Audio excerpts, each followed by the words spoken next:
एक युवक था जो हमेशा एक सवाल से परेशान रहता था। कृष्ण आखिर थे क्या?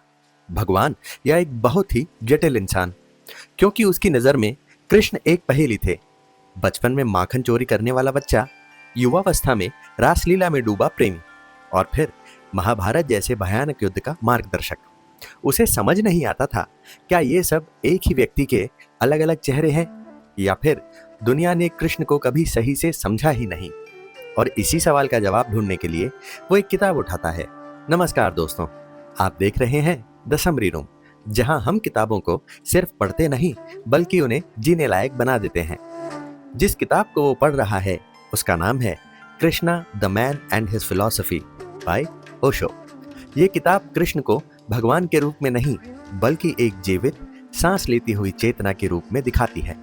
और जैसे जैसे वो इस किताब में आगे बढ़ता है, उसकी सोच पूरी तरह बदलने लगती है। किताब की शुरुआत में ही उसे एक शॉकिंग बात समझ आती है। ओशो कहते हैं, कृष्ण कोई साधारण व्यक्ति नहीं है, वो विरोधाभासों का जीवित संगम है। वो एक साथ हंसते भी हैं, लड़ते भी हैं, प्रेम भी करते हैं और युद्ध भी कराते हैं। पहले उसे ये सब गलत लगता है, लेकिन फिर उसे एहसास होता है शायद जीवन खुद ही ऐसा है। लाइफ भी तो सिंपल नहीं है, तो फिर कृष्ण कैसे हो सकते हैं? जैसे जैसे वो पढ़ता है, उसे एक बहुत गहरी बात समझ आती है।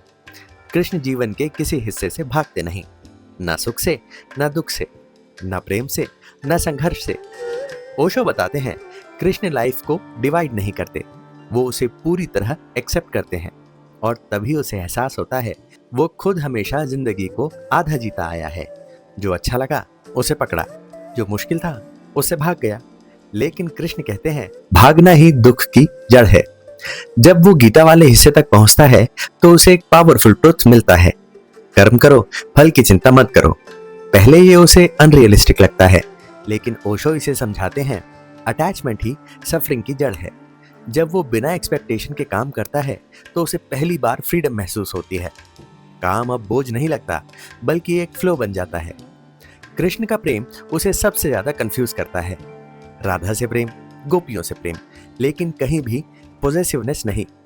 ओशो कहते हैं, हम प्यार नहीं करते, हम ओनरशिप करते हैं, और ओनरशिप दुख को जन्म देती है। पहली बार उसे समझ आता है, सच्चा प्रेम किसी को पकड़ता नहीं बल्कि उड़ने देता है। कृष्ण की बांसुरी, उनका नृत्य, उनकी हंसी, पहले उसे ये सब चाइल्डिश लगता था, लेकिन अब उसे एहसास होता है कि कृष्ण लाइफ को सेलिब्रेट करते हैं।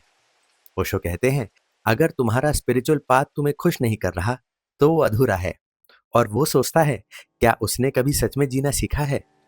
सबसे बड़ा झटका उसे तब लगता है जब वो समझता है कि कृष्ण ने युद्ध को रोका नहीं बल्कि उसे गाइड किया। ओशो कहते हैं, कभी कभी डिस्ट्रक्शन जरूरी होता है ताकि नया जन्म ले सके। अगर अन्याय बढ़ता जाए तो चुप रहना भी गलत है।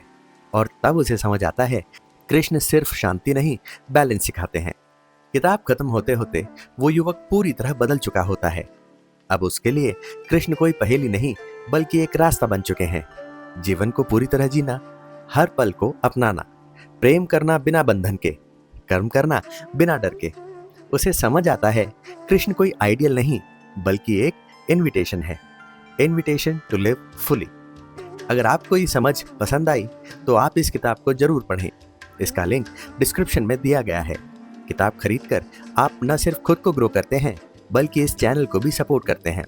अगर ये वीडियो आपको पसंद आया तो लाइक जरूर करें, अपने दोस्तों के साथ शेयर करें, और ऐसे ही पावरफुल और लाइफ चेंजिंग समरीज के लिए द समरी रूम को सब्सक्राइब करना बिल्कुल मत भूलिए। हम मिलेंगे अगली वीडियो में एक और नई सोच के साथ। तब तक सीखते रहो, समझते रहो और बढ़ते रहो। धन्यवाद।